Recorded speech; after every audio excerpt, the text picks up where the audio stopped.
Vision था एल्केमेटिव का वो ये था कि जो सोसाइटी के अंदर और बिजनेसेस के अंदर प्रॉब्लम्स हैं उनका solution using technology. That was the basic vision of Alchemative. इस पे तो बहुत गैप है, प्लेटफॉर्म बहुत अच्छा है, ना इस पे पेमेंट गेटवेज एग्जिस्ट करते हैं, ना इस पे कोरियर इंटीग्रेशंस एग्जिस्ट करती हैं, ना इन्वेंट्री इंटीग्रेशंस एग्जिस्ट करती है। तो क्यों ना हम ये बिल्ड करना शुरू कर दिया, और सफायर की नीड भी थी तो हम बिल्ड करते चले गए। Technology that's very difficult. That means you are talking about scope creep in projects. Project आपने लॉक कुछ और किया और अब डिलीवर नहीं हो रहा। क्यों? अब कस्टमर चाह रहा है कि मैं कुछ ना कुछ एक्स्ट्रा करवा लूं, और उस एक्स्ट्रा करवाने के चक्कर में प्रोजेक्ट डिले हो रहा है। डिले होने का मतलब है आप कॉस्ट ओवररन्स कर रहे हैं। शॉपिफाई को डायरेक्ट रेवेन्यू लॉस हो रहा है because of that illegal activity. ठीक है, जिसकी वजह से होता क्या है कि आप थैंक यू पेज से उठा के पेमेंट पे ले जाते हैं और वापस ले आते हैं कस्टमर को। स्टोर के अंदर आप उसको सीओडी बुक करते हैं। तो इसका मतलब है कि शॉपिफाई को आपने 3 जगह पे हिट दिया है फाइनेंशियल। और चीटिंग तो अपनी जगह, आप फ्रॉड तो कर ही रहे हैं। आप अपनी टीम से कुछ एक्सपेक्ट कर रहे हैं, you are the first person to do that first. ठीक है, आपको उसको स्टार्ट करना है। You become the example and then people follow you.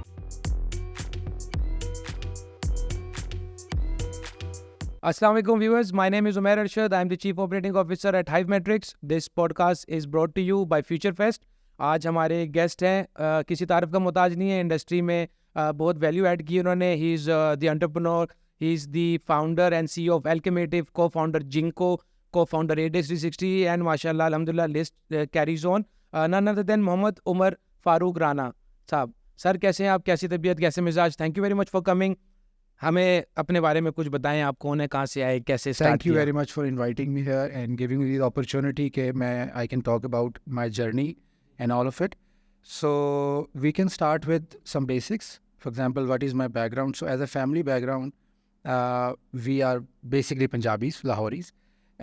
We come from a learned family, पढ़ी लिखी family है generally. My grandfather was one of the first MSc statistics in Pakistan, and he was a research scientist in WAPDA at that time. My father is an electrical engineer. He is instrumentation and automation specialist. My early career is mainly with the telecom companies and ISPs and all of that. Formal career started roughly around 2001, formal career. और उसके बाद 10-15 साल के बाद eventually एक point पे आके feel हुआ कि नहीं, I should start something my own, because ये हमेशा से अंदर था कि यार कुछ बनाना है, कुछ अपना करना है.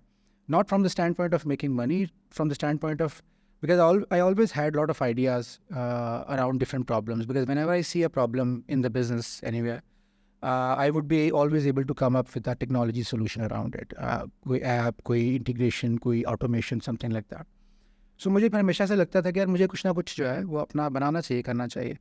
2013 में I decided to quit Telenor, and I actually joined my father first because his business was growing very fast at that time, and he needed me. But आपको पता है, it's a natural phenomena. It's sometimes difficult to work between son and father. एक synergy बनाना बिल्कुल सही बात है। sometimes becomes a challenge. तो वो नहीं बन पाई. उन्होंने मुझे कहा कि यार you had a lot of experience in technology, so why don't you do something within technology? That is where this Alchemative was formed in 2014. So yeah. तो उमर साहब मुझे बात बताएं, the journey started long back in 2001, definitely I agree to that. आपके पास के experiences थे, आपके पास की अचीवमेंट्स थी, but since you know this is a digital platform and हम अब अगर I think we should start the discussion from, if we start the discussion from Alchemative, kindly tell us what is Alchemative? क्या इसका मतलब है, कहाँ से इस क्या सर्विसेज प्रोवाइड की एल्केमेटिव ने, क्या सर्विसेज प्रोवाइड कर रही है? Because this is this is a biggest this I think Alchemative is one of your biggest achievement. Yes, we can say that. Yeah. उसके बारे में आप हमें ज़रा बताएं कि क्या उसकी पूरी एक स्टोरी है एल्केमेटिव? देखिए, एल्केमेटिव का जो कॉन्सेप्ट है, एल्केमेटिव डे 1 पे एक इंक्यूबेशन हाउस के तौर पे क्रिएट किया गया था. The original idea was to create an entity where I can create different applications. और जो कोर विजन था एल्केमेटिव का वो ये था कि जो सोसाइटी के अंदर और बिजनेसेस के अंदर प्रॉब्लम्स हैं उनका solution using technology. That was the basic vision of Alchemative. Or the very first app I actually wanted to build, which I actually never built, was a recruitment engine. I wanted to create a AI-based recruitment engine in 2014, because मैंने जब large organizations के recruitment processes देखे तो I see कि एक typical middle management hiring takes about 3 to 6 months, whereas I had techniques using the software which can cut that down to 1 week, from 3 to 6 months से 1 week पे उसको cut down कर सकता था. That was the basic thing which I wanted to start. But when I started the company तो फिर आपको reality check hit होता है कि भाई ये कंपनी बना के ये जो प्रोडक्ट्स बनानी है इस पे जितनी इन्वेस्टमेंट चाहिए, you need scientist, you need behavioural scientist for the application I wanted to make, data scientist I wanted, so ये तो पैसे चाहिए इसके लिए, तो पैसे चाहिए तो हमें सर्विसेज में एंटर होना पड़ेगा। बिल्कुल। तो वो कहते हैं मजबूरन हम सर्विसेज में एंटर हो गए, और उन सर्विसेज में जब एंटर हुए तो पहले 2 साल हमने काफ़ी स्ट्रगल किया, क्योंकि मेरा बिज़नेस बैकग्राउंड नहीं है, हमारी फैमिली का business background as a whole नहीं था, हम लोग टेक्निकल लोग हैं, इंजीनियरिंग के लोग हैं बाय बैकग्राउंड। सो बहुत स्ट्रगल किया, एक एप्लीकेशन बनाई, it was a very large scale application manage wise के नाम से, और वो स्कूल मैनेजमेंट सिस्टम था, क्योंकि उस वक्त हमने रियलाइज़ किया कि यार this is a need of the local market. हमने एक छोटा सा सर्वे भी किया, लेकिन उस पर बहुत बड़ी इन्वेस्टमेंट के बावजूद, बहुत डेवलपमेंट के बावजूद, नेशन वाइड मार्केटिंग के बावजूद हम उसको सक्सेस स्टोरी नहीं बना सके। वो हमारा पहला failure in a way consider किया जा सकता है। और उसकी बुनियादी वजह जो हमें बाद में समझ आई, we were too early for that concept, कि हम स्कूल्स को जहाँ पे बेसिक आईटी की नॉलेज नहीं एग्जिस्ट करता टेक्नोलॉजी का, उनको कह रहे हैं कि आपको एक सैस सोल्यूशन मिलेगा और वो ये सारे काम करेगा। तो वो it was before time, I think eight that time. और प्लस हमारी कुछ कमर्शियल अंडरस्टैंडिंग की भी कमज़ोरियाँ हैं, हम कमर्शियली इतने स्ट्रांग नहीं थे, लेकिन इन 2 सालों में सिखाया बहुत हमें। एंड सिखाने के साथ साथ एक टीम बिल्डिंग का प्रोसेस होता है, वो भी कंप्लीट हुआ, टीम बिल्ड हो गई, और समझ आया कि यार इस मार्केट में काम कैसे करना। Incidentally I was sitting with the CTO of sapphire, उन्होंने जिक्र किया कि यार हमारा एक प्रॉब्लम चल रहा है, हमें बिजनेस इंटेलिजेंस सोल्यूशन चाहिए। तो मैंने कहा जी बना देते हैं, कोई मसले की बात नहीं है, टीम भी है, क्योंकि अभी वो desperate to get some work. वो उन्होंने हमें प्रोजेक्ट दिया, हमने उसको बड़ी 23 से 15-20 दिनों में पहला वर्जन डिलीवर किया, दे लाइक्ड इट। उन्होंने हमसे अगला प्रॉब्लम शेयर किया कि हमारी वेबसाइट डाउन हो जाती है जब सेल लगती है, दिस इज 2016। सो हमने कहा कोई प्रॉब्लम नहीं है, सॉल्व कर देते हैं, क्योंकि मेरा तो 15 साल का इंफ्रास्ट्रक्चर का, क्लाउड कंप्यूटिंग का बैकग्राउंड था, तो वो सॉल्व कर दिया हमने। वहाँ से हमें ये अपॉर्चुनिटी ई-कॉमर्स में, रिटेल में काम करने की मिली, और हम फिर एक एक करके छोटी छोटी प्रॉब्लम्स आती गई, हम सॉल्व करते गए। देन शॉपिफाई की बात आई। शॉपिफाई का आइडिया ओरिजिनली एक्चुअली सफ़ायर ने दिया था, it was never our idea. Sapphire ने कहा ये शॉपिफाई का बड़ा अच्छा प्लेटफॉर्म है, तो इसको क्यों नहीं आप लेके आते। हमने कहा इस पर डेवलपमेंट बड़ी मुश्किल हो जाएगी, बहरहाल हम उसको ले आए। जब हम इसको शॉपिफाई को पाकिस्तान में लाए, सफ़ायर उस पर पहला कस्टमर माइग्रेट किया, तो I realise along with my team कि इस पर तो बहुत गैप है, प्लेटफॉर्म बहुत अच्छा है, ना इस पर पेमेंट गेटवेज एग्जिस्ट करते हैं, ना इस पर कोरियर इंटीग्रेशन एग्जिस्ट करती हैं, ना logistics integration, inventory integration exist करती हैं, तो क्यों ना हम ये बिल्ड करना शुरू कर दिया। और सफ़ायर की नीड भी थी, तो हम बिल्ड करते चले गए, क्योंकि फोकस प्रॉब्लम सॉल्विंग था। तो एक के बाद दूसरा क्लाइंट आना शुरू हो गया वर्ड ऑफ माउथ से। We did not had marketing team at that time, sales team भी हमारी नहीं थी। सो ये हमारी जर्नी शुरू हो गई ई-कॉमर्स में, This is how the journey of e-commerce started, for Alchemative। and it started from Sapphire. तो प्लीज़ टेल अस समथिंग कि जब आपने Alchemative ने जब एक जर्नी ई-कॉमर्स की स्टार्ट की, तो Sapphire था वो रीजन जहाँ से आपने स्टार्ट की, you introduced Shopify in the market. What were the challenges that Alchemative faced when they introduced Shopify, and how did in a short span of time, at that time आपके पास इतने short span of time में इतने बड़े market के major players कैसे सब under one umbrella आ गए, जबकि मार्केट में जब आपने ई-कॉमर्स सर्विसेज स्टार्ट की, I believe there were companies those who were giant of ecommerce services in and software house in the industry. So उसमें मेरा ख्याल है 2 वजूहात, बुनियादी 2 वजूहात मैं समझता हूँ। नंबर 1, हमसे पहले जितने भी ई-कॉमर्स इंडस्ट्री के बड़े नाम थे, दे वर मार्केटिंग कंपनीज प्राइमरीली। सो उनका जो फोकस था वो मार्केटिंग के ऊपर ज़्यादा था, और टेक्नोलॉजी उनका एक छोटा कंपोनेंट था, नंबर 1। नंबर 2, जो डिफरेंस था वो they were operating from a mindset of business. हमारे अंदर कमज़ोरी थी, हमारी कमज़ोरी हमारी स्ट्रेंथ बन गई कि हम बिज़नेस के बजाय इस बात को सोचते थे कि कस्टमर का मसला कैसे हल करें।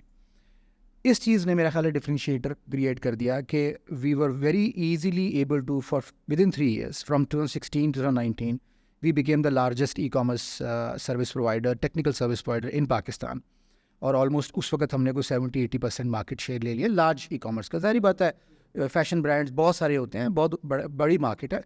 जब मैं 80% कहता हूँ, बहुत सारे लोग क्वेश्चन करते हैं कि सब, मैं कह 80%, हम हमेशा कहते हैं 80% of the fast fashion industry, not everything fast fashion, true, I agree with you. Anyways, और उसकी बुनियादी वजूहत वही हैं कि हमारा हमेशा कस्टमर सेंट्रिक फोकस रहा है कि यार कस्टमर का मसला हल करो, पैसे आते नहीं आते, कस्टमर का मसला हल करो। I think this is what propelled Alchemative into this position कि वो मार्केट लीडरशिप पे आ गया।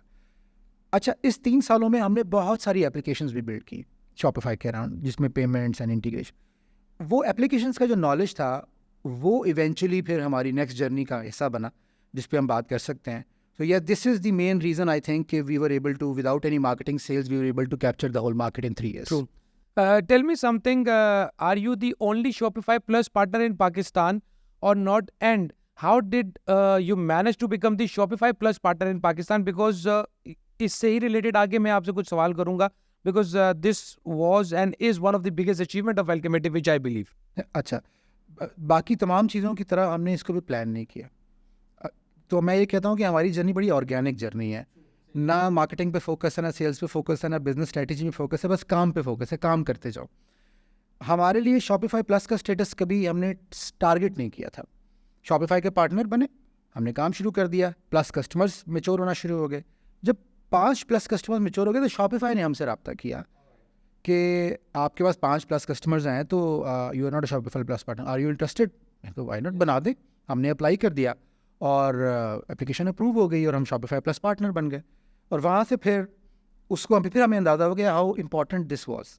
और फिर हमने उसको डिलिबरेटली ग्रो करवाया. फिर हमने प्लस कस्टमर्स को एंगेज किया और फिर अपनी टेक्निकल स्किल्स को इंक्रीज़ करना शुरू किया टुवर्ड शॉपिफाई, ताकि कस्टमर को शॉपिफाई के इकोसिस्टम के अराउंड मैक्सिमम बेनिफिट हम दे सकें.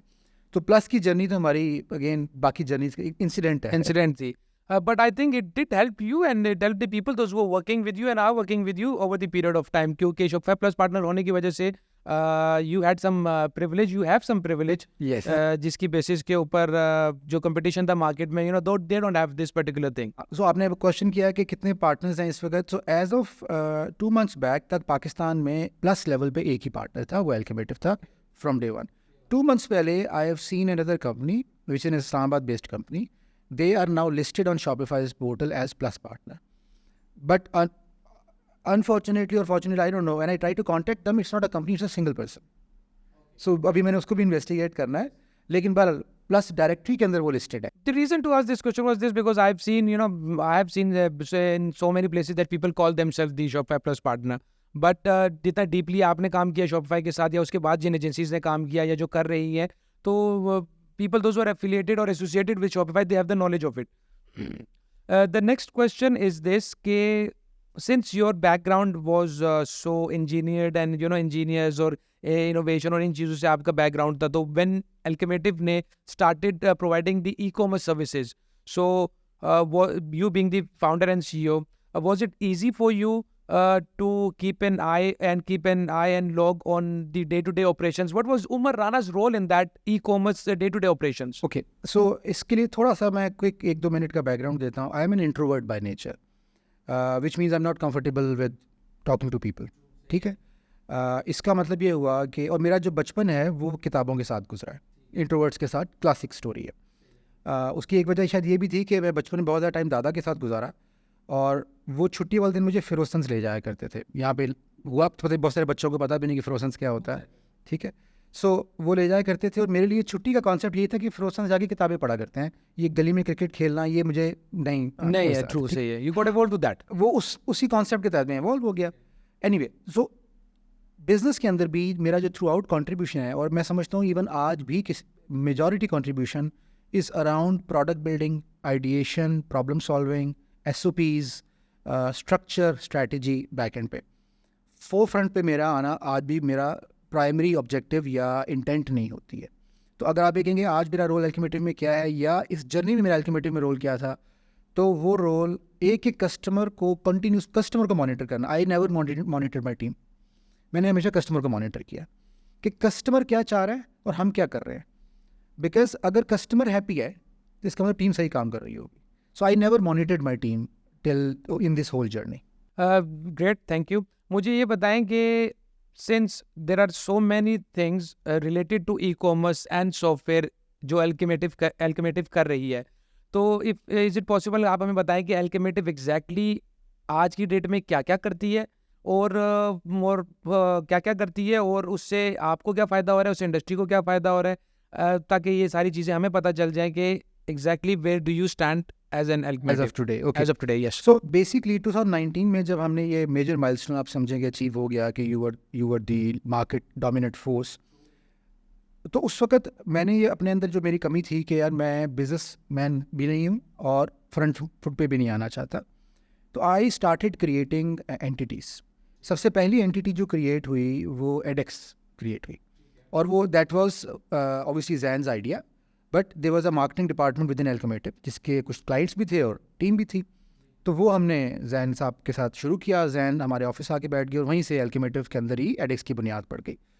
दूसरा जो प्रोडक्ट हमने बिल्ड करना शुरू किया वो हमने बिल्ड करने शुरू किया सोमनी के नाम से. सोमनी सोमनी सितंबर अगस्त 2019 के अंदर. ये बेसिकली आप समझें कि एवोल्यूशन था उन तमाम ऐप्स का जो इससे पहले बन चुकी थी, क्योंकि हमारी एक लॉजिस्टिक्स की बड़ी कम्प्रिहेंसिव ऐप थी, यूनिफाइड कोरियर्स, ट्रैकिंग की ऐप्स थी, ऑर्डर ट्रैकिंग की, फिर मैप, फिर मल्टीपल ऐप्स थी. तो उनको अगर आप यूनिफाई करें, और फिर एक कॉन्सेप्ट उस वक्त एक आर्टिकल इत्तेफाक से मैंने पढ़ा ओमनी चैनल के ऊपर. हालांकि ओमनी चैनल का कॉन्सेप्ट नया नहीं था, लेकिन मैंने इस हिसाब से पढ़ा गया है दिस इज़ द फ्यूचर. और साथ साथ मेरे जहन में था कि जो ब्रिक एंड मॉर्टर रिटेल है इवेंचुअली उसने डिजिटाइज होना है और वो एक हाइब्रिड मॉडल में कन्वर्ट होना है. मेरे साथ Ubaid, he was leading the e commerce department in the company as well, और he was one of the most, आप कह सकते हैं कि मेरी पूरी टीम में अगर मैं ई कॉमर्स डिपार्टमेंट की ग्रोथ के अंदर द सेकंड पर्सन आई से कि मेरे बाद अगर किसी की कंट्रीब्यूशन है तो वो उबैद की है. ट्रू, सही है. सो इत्तेफाक से उबैद ने भी उन्हीं दोनों में शायद वो आर्टिकल पढ़ा, और फिर हम दोनों ने जब डिस्कशन की तो हमने कहा यार let's do it together. And then Ubaid was able to bring in a customer who was interested to build that idea. तो सीड मनी भी चाहिए था हमें, और वो फिर सीड मनी लेके वो प्रोडक्ट हमने बिल्ड करना शुरू कर दी. पहले 6-8 महीने उस प्रोडक्ट का नाम सोमनी रहा, स्मार्ट ओमनी चैनल इंजन. फिर हमने कहा कि यार, बल्कि मेरे जहन में आइडिया कि ये बड़ा जनाना सा नाम है, ठीक है, इसको थोड़ा सा मैस्कुलिन होना चाहिए, the way it is basically that product. True. So फिर हमने एक इसका नाम चेंज किया और जिंको रखा. अब जिंको बेसिकली एक जापानीज ट्री है जिसका इफेक्ट ये है, और उसी इफेक्ट से फिर हमने इंस्पायर होकर हमने इसका नाम रखा. उसका इफेक्ट ये है कि तो जिंको ट्री बहुत लॉन्ग लास्टिंग होता है, उसकी लाइफ ही 10,000 साल 6,000 साल होती है. दूसरा, अगर जिंको ट्री की हर्ब आप खा लें एज अ ह्यूमन बीइंग तो आपका blood flow towards your extremities increase कर जाता है, which increases your memory and cognition and function. So हमने कहा यही काम जिंको ने करना है फॉर ब्रांड्स, कि इसने उसकी एग्जिस्टिंग कैपेसिटी को इन्हेंस कर देना है. तो फिर हमने जिंको का नाम लेके हम आगे बढ़ गए, और 2020 में हमने जिंको को इंटरनली ग्रो कराया, 19 में भी, 20 में भी, और 2021 में फिर हमने डिसीजन लिया कि इसको एक सेपरेट कंपनी के तौर पे इंडिपेंडेंट कर दिया जाए. फेब 2021 में मेरे ख्याल है इसको हमने as a private limited company independent किया, और फिर उसके बाद मैंने वो कंपनी उबैद को हैंड ओवर कर दी कि जी as a CEO you should run this show, because he was very instrumental in the whole journey and growth of Zinco during that process. So ये दूसरा वेंचर, इन तीसरा वेंचर रादर हो गया एल्केमेटिव के बाद. यहाँ से फिर मैं कभी भी ई कॉमर्स में इंटरेस्टेड नहीं था, ठीक है. मेरा हमेशा से इंटरेस्ट था प्रॉब्लम सॉल्विंग के अंदर, और ई कॉमर्स में फ्रंट फेसिंग काम बहुत है, आपको डिस्कशंस करनी है, कस्टमर को एंगेज करना है, फिर मार्केटिंग उसका एक इंटेग्रल पार्ट है. सो मेरी हमेशा से ये इंटेंट थी कि कोई ऐसी एंटिटी बने जो कि एल्केमेटिव से ई कॉमर्स का काम ले ले, और एल्केमेटिव फिर फोकस कर सके प्रोडक्ट बिल्डिंग के ऊपर सिर्फ और सिर्फ, because that is my passion. I don't want to come in the forefront of things. इस नतीजे में ग्रोएक्स भी फॉर्म हुई. ग्रोएक्स एक अदर एंटिटी जिसका मैं को फाउंडर हूँ. मैंने और जैन, बेसिकली मेरे और जैन का कंबाइन आइडिया था ये कि हम एक्सपेंसिव हो चुके हुए थे, बड़े हो गए हुए थे. जब हम बड़े हो गए, एक्सपेंसिव हो गए, तो हमने कहा कि जो स्टार्टअप ई कॉमर्स है उसको भी सपोर्ट चाहिए. So let's create a small entity जो कि 360 डिग्री होगी, जो कि मार्केटिंग भी करेगी और टेक्नोलॉजी का काम भी करेगी. तो ग्रोएक्स, और उसमें हमने सलमान को एज अ CEO एंगेज किया, and he runs that organisation right now. But obviously वो जो मेरी इंटेंट थी उसके साथ वो फुलफिल नहीं हो पाई, क्योंकि वो 360 डिग्री फोकस में आप कभी भी एक चीज़ को स्ट्रॉन्ग नहीं कर पाते. That's a natural phenomena. इसके बाद वो टेक्नोलॉजी फिर हैंड ओवर एल्केमेटिव नहीं कर पाया ई कॉमर्स की. इस बात को लेके 2021 में ही एल्केमेटिव के ही एक्स एम्प्लॉई थे काशिफ इकबाल जी बिल्कुल, और सदफ. वो मेरे पास आए एक आइडिया लेके कि हम एक एंटिटी फॉर्म करना चाहते हैं जो कि ई कॉमर्स का काम करेगी, शॉपिफाई की डेवलपमेंट करेगी. तो मैंने उसी वक्त कहा मैं कि यस आई एम इंटरेस्टेड, तो मेरे से क्या सपोर्ट चाहिए.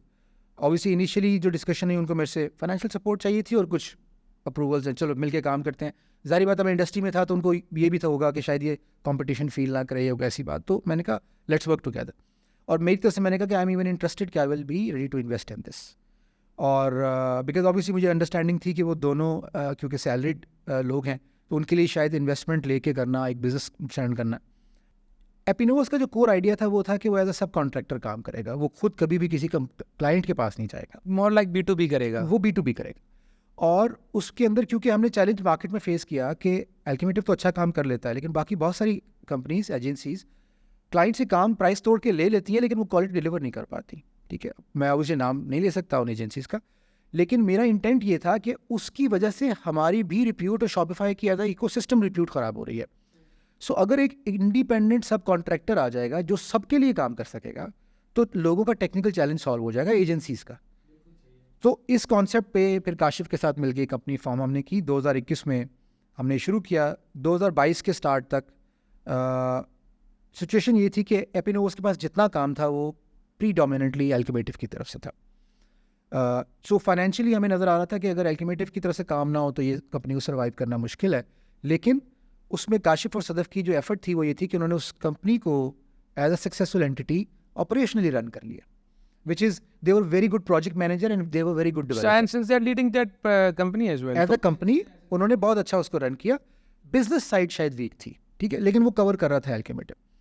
तो देन आई बिकॉज अच्छा अब ये वो टाइम है जहाँ पे किसके एंड पे जहाँ पे मैंने डिसाइड कर लिया कि यार पाकिस्तान में इतना काम आपने कर लिया है, आप मार्केट लीडर बन गए हैं, but you are never out of cash flow challenges. आपके कैश फ्लो चैलेंज खत्म ही नहीं होते, बिकॉज आपको कस्टमर वैल्यू ही नहीं करता सर्विस को। आप बेस्ट सर्विस भी दे दें, आपको कोई वैल्यू नहीं करता।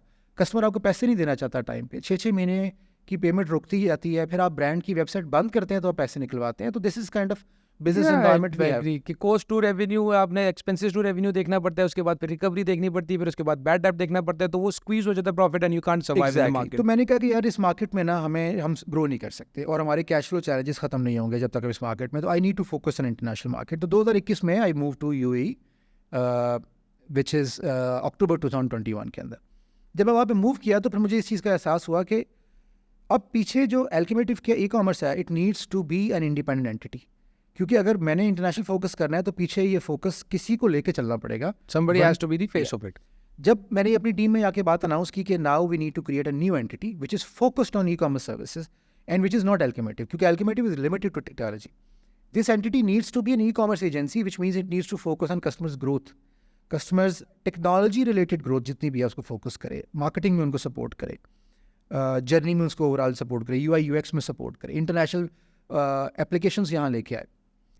टीम को मैंने ये टास्क दिया कि आप अपनी मैनेजमेंट टीम को कि आप इसके लिए वर्किंग शुरू करें।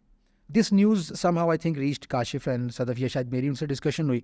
दे सेड कि we are interested to be part of this, और वो डिस्कशन हमारी इवेंचुअली इस बात पे कंक्लूड हो गई कि हम एपिनोवस को फुल 100% एक्वायर कर लेगा अल्केमेटिव, और अल्केमेटिव अपना सारा बिजनेस एपिनोवस में ट्रांसफ़र कर देगा along with the management team. और जो इधर अल्केमेटिव की मैनेजमेंट टीम है वो एपिनोवस की बोर्ड ऑफ डायरेक्टर्स का हिस्सा बन जाएगी और एक जॉइंट लार्जर बोर्ड बन के ये एंटिटी लेके चलेगा। वी कंक्लूडेड दिस मैटर और जून 2022 में ये हो गया। अब मेरा सारा फोकस यूएई के ऊपर है इस दरमियान में, और नेचुरली ऑर्गेनाइजेशन चल पड़ी, काम शुरू कर दिया उन्होंने। लेकिन हमें एकदम एक चीज़ का एहसास हुआ ये करने के बाद कि अल्केमेटिव ने अपने आप को फाइनेंशियली बहुत बड़े चैलेंज का शिकार कर लिया, क्योंकि हमारी तो सबसे बड़ी रेवेन्यू स्ट्रीम ही हमने हैंड ओवर कर दिया है।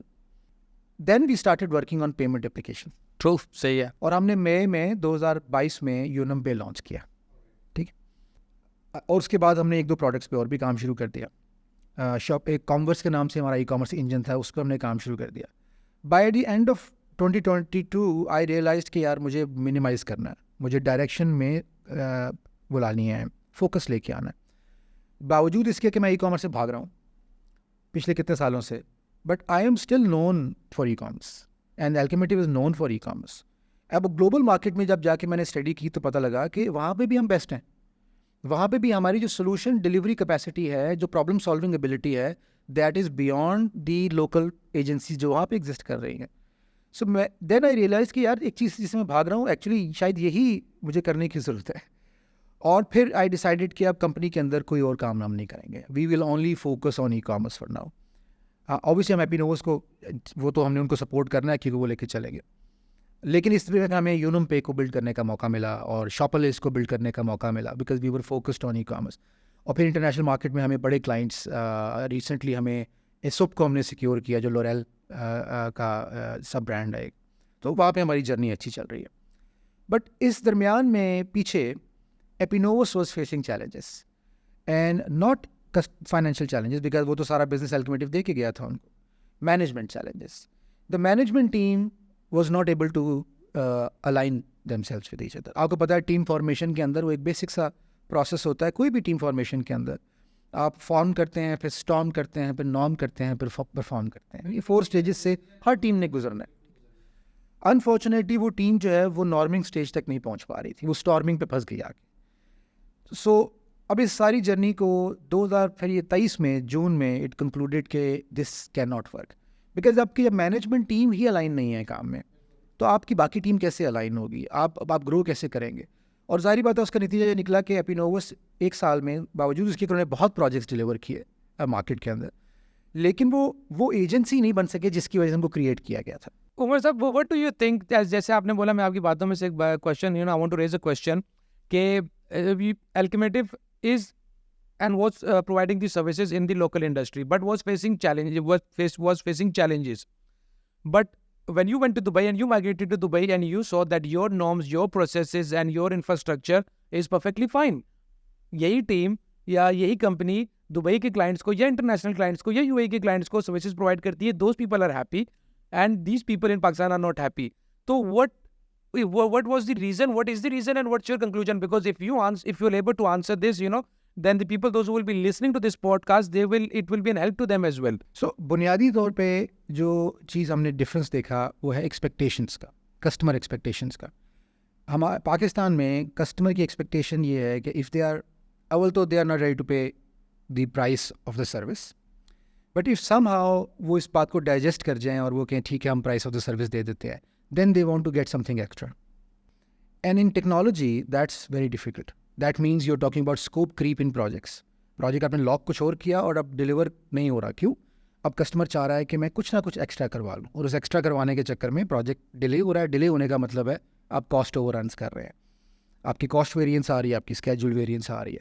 अच्छा, अब अगर आप इसको ऑप्टिमाइज़ करने की कोशिश करते हैं, जल्दी करते हैं, तो आप क्वालिटी कॉम्प्रोमाइज़ करना शुरू करते हैं और आपका क्लाइंट इवॉल्व भी नहीं होता इवेंचुअली इस प्रोसेस के साथ। तो इसका मतलब है कि आप एक ऐसी सिचुएशन में फंस गए कि जहाँ पे आप अगर अपनी कॉस्ट मीट करेंगे तो आप क्वालिटी पे कॉम्प्रोमाइज़ करेंगे। ट्रू, सही बात है। और अगर आप क्वालिटी मीट करेंगे तो आप पैसे नहीं कमा सकते, आपकी कंपनी सस्टेनेबल ही नहीं रहेगी। और दोनों केसेस में कस्टमर कभी खुश भी नहीं होगा, वो दोनों केसेस में खुश नहीं होगा, क्योंकि समहाउ वही बात है, सर्विस की वैल्यू पाकिस्तान में नहीं की जाती। पाकिस्तान से बाहर जो मेन डिफरेंस हमने देखा, they are very clear about their expectation. They most of the time are aware what they need, what is the direction of the brand, where they want to take that brand, और their expectations are realistic even from the timelines. हमने recently जो 3, 4, 5 बड़े project वहाँ deliver किए हैं, हमने जब उनको ओरिजिनल प्रोजेक्ट प्लान दिया अपना, वो पाकिस्तानी माइंडसेट से दिया। जब शुरू में हमने शुरू किया, वही 2 महीने के अंदर आपकी वेबसाइट लाइव होगी। उन्होंने इसको स्ट्रेच कर दिया 4-4 महीने हमारे ही प्रोजेक्ट प्लान को, कि नहीं ये आपने बहुत एम्बिशियस दिया है, इसमें आपने इस चीज़ का टाइम नहीं रखा, हमारी टीम के लैग्स नहीं रखे, हमारा बफर नहीं रखा, क्वालिटी का बफर नहीं रखा, आपकी टीम का कोई बंदा छुट्टी पे जा सकता है। सो देन वी रियलाइज्ड कि यस, ये एक्चुअली होता है सारा कुछ, ये सब कुछ हमारे तो पाकिस्तान में भी हो रहा है, लेकिन वहाँ पे कस्टमर हमसे बहुत ज़्यादा इवॉल्व्ड है और वो अंडरस्टैंड करता है। That helped us improve our processes as well, and obviously serve the quality to that market. लेकिन इसका एक डिस्कनेक्ट भी थोड़ा सा आ रहा है, अब चैलेंज हमें आ रहा है। अब जब हम ये सेम प्रोसेसेस पाकिस्तान में वापस लाते हैं, तो कस्टमर अब एक डिफरेंट चैलेंज का शिकार है कि यार ये किस तरह की कंपनी हो गई है कि छोटे से प्रोजेक्ट के लिए 4 महीने का टाइम दे रही है, 3 महीने का टाइम दे रही है। लेकिन हमने ये लर्न किया कि एक्चुअली 3 महीने ही उसका टाइम था, 4 महीने ही उसका टाइम था, महीना उसका टाइम था भी नहीं। बिल्कुल। So yeah, this is the main difference. So project management plays a major role in how we deliver the project. And since your experience से आप ये बोलना चाहते हैं कि जिस तरह की जब हम कॉस्टिंग निकालते हैं तो एक ग्रे एरिया की भी एक कॉस्टिंग रखी जाती है कि we never know what is going to happen, something will come up. Same goes with the timeline as well. Definitely, जो people, those who will be working on it, they can be sick, something can be happen. Fine, we get this. इसमें basically जो exact terminology हम इसको आप use कर सकते हैं, risk mitigation. Alright, risk planning नहीं करते हम लोग, रिस्क प्लानिंग नहीं करते। एज अ कॉम ही हम रिस्क प्लानिंग नहीं करते। हमारे घरों को देख लें, हमारे घरों में रिस्क प्लानिंग नहीं होती, हमारी गवर्नमेंट रिस्क प्लानिंग नहीं समझती, हमारी कौम का मिजाज ही रिस्क प्लानिंग का नहीं है। मैं बिल्कुल ये बात इससे ई कॉमर्स से हट के मैं बिल्कुल इस बात को बिलीव करता हूँ। हम या अल्हम्दुलिल्लाह हमारे अकीदे बड़े स्ट्रॉन्ग हैं, या I don't know what is the reason कि मुल्क डिफ़ॉल्ट की तरफ भी जा रहा होता है। जो पिछले दिनों बातें भी चल रही थी, I used to go out and I saw औरतें कपड़े भी सिलवा रही हैं, लोग खाने भी खा रहे हैं, लोग पेट्रोल भी भर रहे हैं, लोग नॉर्थ भी में, I went north couple of months back, and it was full. तो इन्फ्लेशन और या ये सारी चीज़ें तो भी हमारे जो है मेंटली हम बहुत ज़्यादा स्ट्रॉन्ग हैं और हम लापरवाह लोग हैं। देखिए मेरा ख्याल है स्ट्रॉन्ग के बजाय लापरवाह का लफ्ज़ ज़्यादा बेहतर है, और थोड़ा सा बेहिस भी हो चुके हैं। बेहिस हो चुके हैं, ट्रू, बिल्कुल हमारे सामने। Yes, I get the point. हम सिर्फ ये देखते हैं कि यार मैं ठीक चल रहा हूँ ना, बाकी माशरे में तबाही हो रही है, बर्बादी हो रही है, लोग मर रहे हैं, कोई बात नहीं, मेरा निज़ाम ठीक चल रहा है। Does Alchemative has a branch or an office in Dubai, or is it Umar Rana working as an individual over there and the company is based in Pakistan? No, Alchemative is a fully registered DMCC company in UAE and it is registered since 2018. Okay. उसको मैंने activate नहीं किया था, activation उसकी मैंने 2021 में की है. Company was registered in 2018 and actually we got couple of projects we delivered in 2019 and 20 as well, but they were non-e-commerce projects. Non-e-commerce तो हमने projects. मैन पावर एक्सचेंज के कुछ प्रोजेक्ट्स किए थे, फिर हमने इसका ट्रकिंग का एक सॉफ्टवेयर पूरा का पूरा बना के दिया था. जो हमारा सॉफ्टवेयर की पार्ट था ना, वो काम हम कर रहे थे यूएई के अंदर. ठीक है उमर साहब, इसी तरह इनोवेशंस करते हुए, एंटिटीज रजिस्टर करते हुए, आपने आपकी कंपनी ने एक पेमेंट गेटवे जिसका आपने ऑलरेडी जिक्र किया, UNM payment. I would like you to shed a light on it, what it is, वो क्या करता है, क्या अचीवमेंट है उसकी, क्या चैलेंजेस है. एंड बिकॉज सिंस हमारे इस प्लेटफॉर्म के ऊपर people, B2B businesses people will be listening as well, कुछ लोगों को उनको सुना भी नहीं होगा उसके बारे में, तो please sum it up and tell us what is UNM payment and why should somebody take it, and please. तो यूनम पे बेसिकली एवोल्यूशन था उन पेमेंट इंटीग्रेशंस का जो हमने ओरिजिनली शॉपिफाई पे की. व्हाट वी डिड इज़ कि हमने उन तमाम इंटीग्रेशंस को एक एप्लीकेशन में कंबाइन कर दिया, और now this is technically called a payment mediation platform. Payment mediation platform. Payment mediation platform. तो पेमेंट मीडिएशन प्लेटफॉर्म में कोई भी मीडिएशन प्लेटफॉर्म वो होता है जिसके जो दो प्लेटफॉर्म्स के दरमियान मीडिएशन का काम कर रहा होता है, रिलेशनशिप बिल्डिंग का काम कर रहा होता है. सो एक तरफ शॉपिफाई है और एक तरफ आपके बैंकिंग प्लेटफॉर्म्स हैं. So this is what the function of Unum पे इज़ कि वो बैंकिंग प्लेटफॉर्म्स को, पेमेंट प्लेटफॉर्म्स को शॉपिफाई के प्लेटफॉर्म से लिंक करता है. इसका मतलब ये हुआ कि आपका कोई भी मर्चेंट जब भी वो डिजिटल ट्रांजैक्शन करना चाहेगा, अपने कस्टमर से पैसे लेना चाहेगा digitally, credit card, buy now pay later platform के थ्रू, डेबिट कार्ड के थ्रू, कोई भी डिजिटल प्लेटफॉर्म से पेमेंट लेना चाहता है, तो उसको कोई ना कोई इंटीग्रेशन रिक्वायर्ड है विद द बैंकिंग प्लेटफॉर्म. वो इंटीग्रेशन आपको यूनम पे प्रोवाइड करता है और एज अ सर्विस प्रोवाइड करता है. सो बुनियादी कॉन्सेप्ट तो यूनम पे का यहाँ पे. अच्छा, यूनम पे में हमारी सक्सेस स्टोरी इस वजह से भी बनी, एक तो we had the first mover advantage, हमने सबसे पहले ऑब्वियसली बिल्ड करके मार्केट में लेके आ गए. दूसरी रीज़न ये बनी कि शॉपिफाई का जो यूनम पे का अप्रूवल प्रोसेस है, समहाउ वो कोई और कंप्लीट नहीं कर पाई टाइम पे, and we were able to complete it, और we are the only payment integration provider in Pakistan. We are the only one. और शॉपिफाई ने ये प्रोसेस वैसे ही 2024 के मिड तक क्लोज कर दिया हुआ है. So no new entity can come and work on the payments platform. अच्छा, अब ये बहुत इंपॉर्टेंट बात है, इसको समझना ज़रूरी है, क्योंकि इस वक्त मार्केट में there are couple of companies who are selling illegal payment options to customers. और इसका पोटेंशियल इम्पैक्ट ये हो सकता है कि वो कंपनी को तो कुछ नहीं कहा जा सकता, स्टोर बंद हो जाएगा, वो स्टोर लॉक हो सकता है, उस स्टोर पे पेनल्टी किसी वक्त भी लग सकती है वंस दे फाइंड आउट. उसकी रीज़न ये है कि शॉपिफाई को डायरेक्ट रेवेन्यू लॉस हो रहा है because of that illegal activity. ठीक है, जिसकी वजह से होता क्या है कि आप थैंक यू पेज से उठा के पेमेंट पे ले जाते हैं और वापस ले आते हैं कस्टमर को, स्टोर के अंदर आप उसको COD बुक करते हैं. तो इसका मतलब है कि शॉपिफाई को आपने 3 जगह पे हिट दिया है फाइनेंशियल, और चीटिंग तो अपनी जगह, आप फ्रॉड तो कर ही रहे हैं. सो ये एक पोटेंशियल प्रॉब्लम है जिसको मर्चेंट्स को अंडरस्टैंड करना है, बिकॉज आप वही बात है हमारी जो हमारे कॉम के साथ अक्सर प्रॉब्लम होता है, हम थोड़े से पैसे बचाने के लिए सब कुछ डुबो देते हैं. ठीक है, सो वो जो आप थोड़े से पैसे शॉपिफाई को देने हैं, आपने कमीशन देना है, वो आप नहीं दे रहे, और वन फाइन डे आपका स्टोर बंद हो जाएगा, तो आपकी सारी सेल्स बंद हो जाएंगी.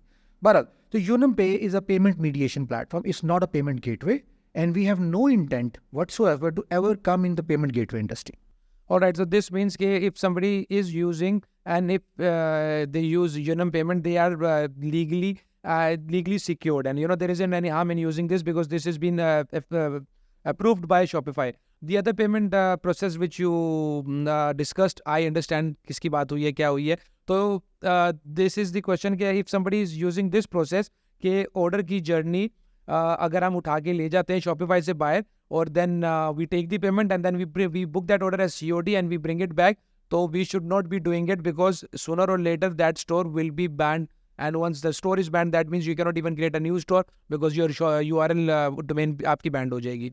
Great. उमर साहब मुझे ये बताएं कि how important did data played a role in your success in this e-commerce journey and in this all entities which you've discussed. तो डाटा के केस में डाटा को हम आज तक मार्केटिंग के लिए यूज़ नहीं किया हमने कभी भी, इंटेंटफुली भी यूज़ नहीं किया, और थोड़ा सा आप समझ लें कि लैक ऑफ मार्केटिंग फोकस भी रहा।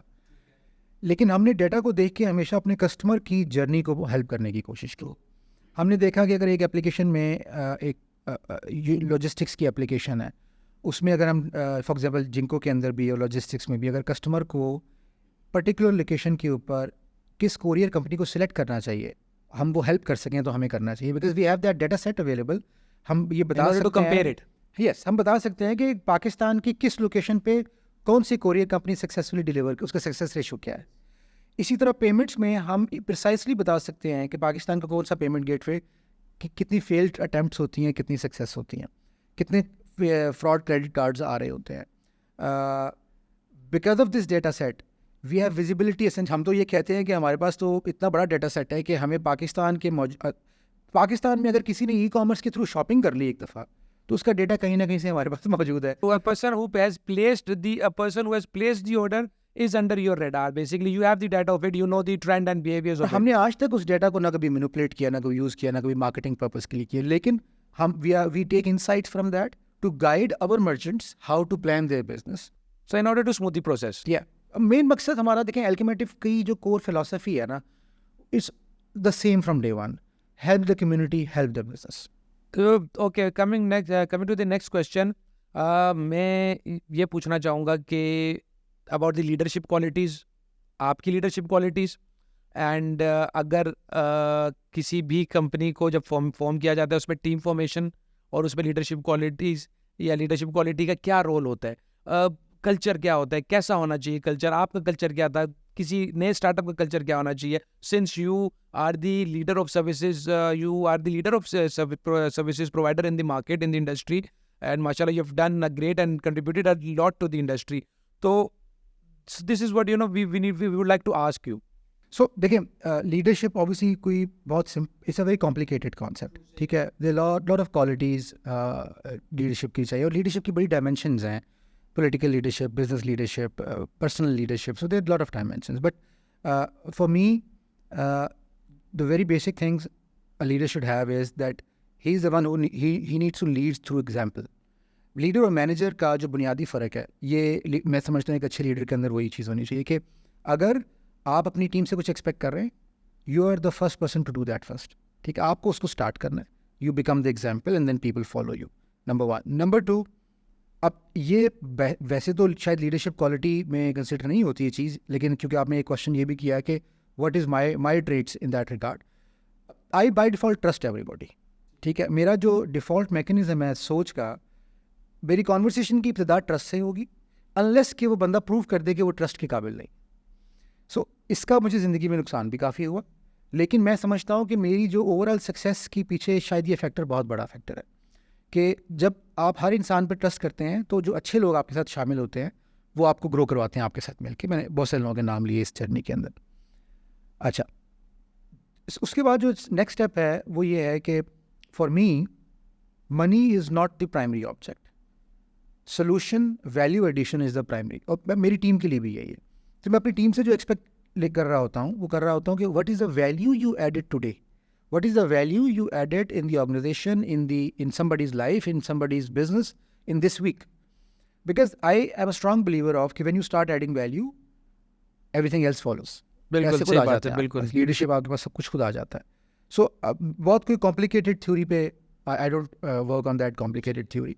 ऑनेस्टी से चलें। अल्टीमेटिव की 3 कोर वैल्यूज़ हैं, और मैं समझता हूँ कि वो 3 कोर वैल्यूज़ जब मैंने डिसाइड की थी 2014 के अंदर, वो मेरी बाय नेचर कोर वैल्यूज़ थी, या मेरी नेचर के करीब थी।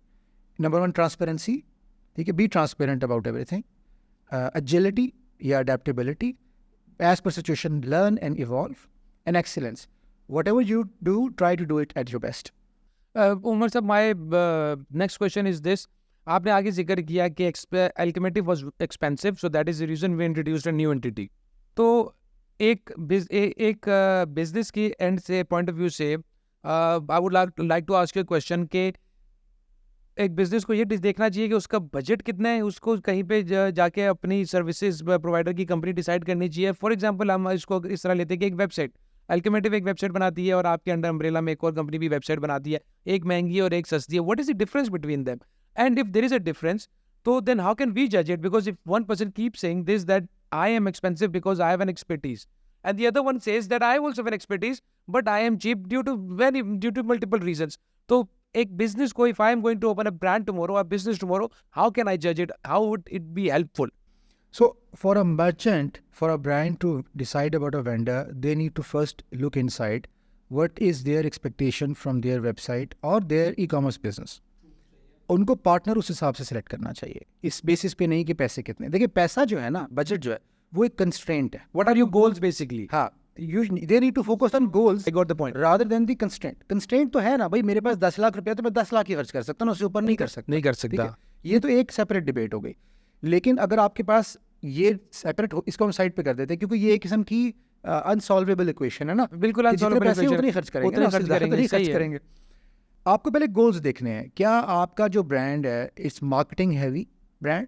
How much traffic you're going to pull? How much users are going to मतलब come? your product you want to bring to the market, is it something very unique and new?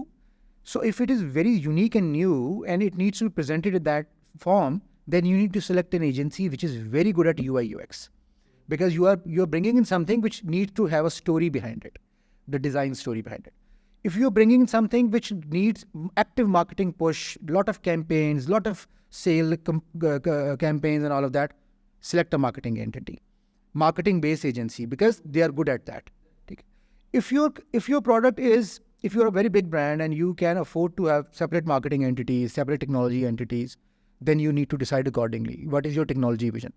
So for example, अगर अल्टीमेटिव को select करता है आज भी, for example हमारे पास UAE में भी और पाकिस्तान में भी एक कस्टमर मेरे पास आता है, डिस्कशन करता है, मैं उससे ये सवाल करता हूँ कि आपके एक्चुअल गोल्स क्या है, where do you see technology in your road map?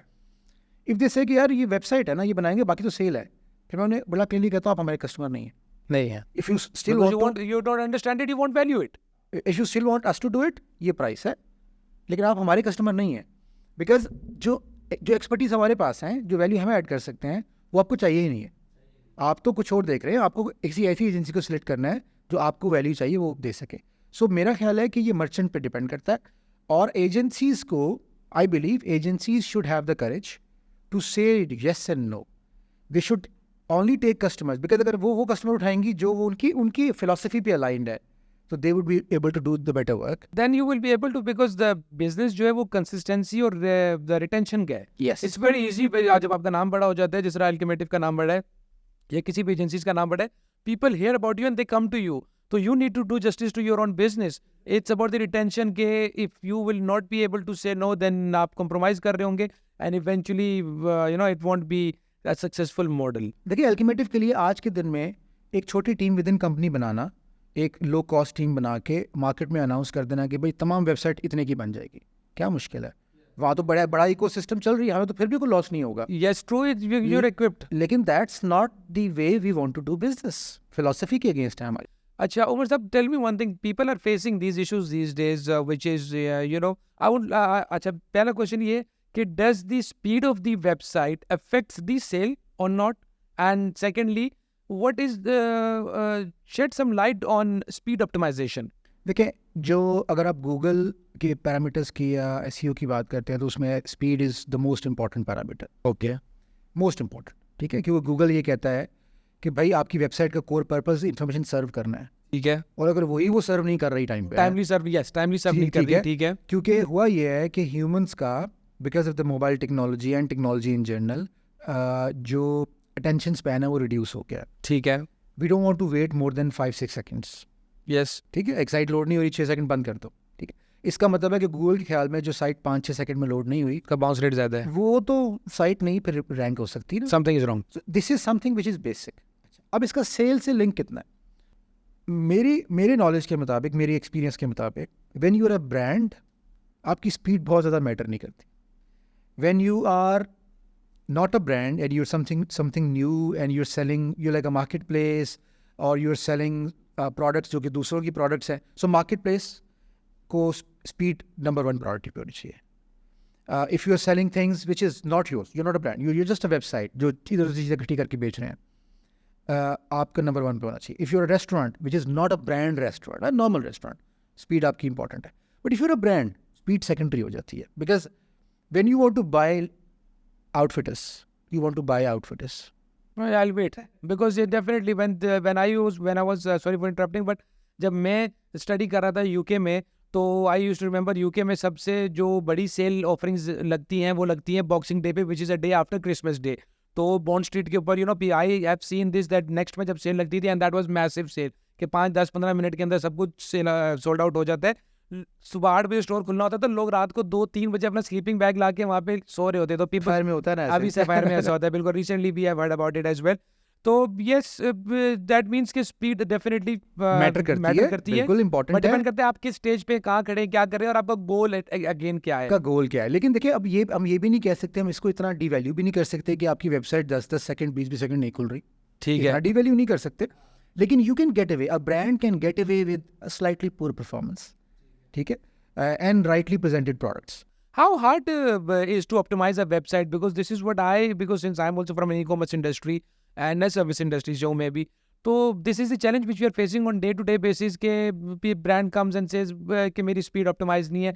और yes, कौन सा ऐसा affiliated tool है जहाँ से हम पता कर सकते हैं कि यार ये speed है वेबसाइट की, इंटरनेट अफेक्ट करता है नहीं करता है, optimization is easy or not, or rather than optimize is go and make a new website. Can you please sum it up? Yeah, so basically when you talk about speed, सबसे जो बेहतर speed का tool हम consider करते हैं वो Google Speed Insights.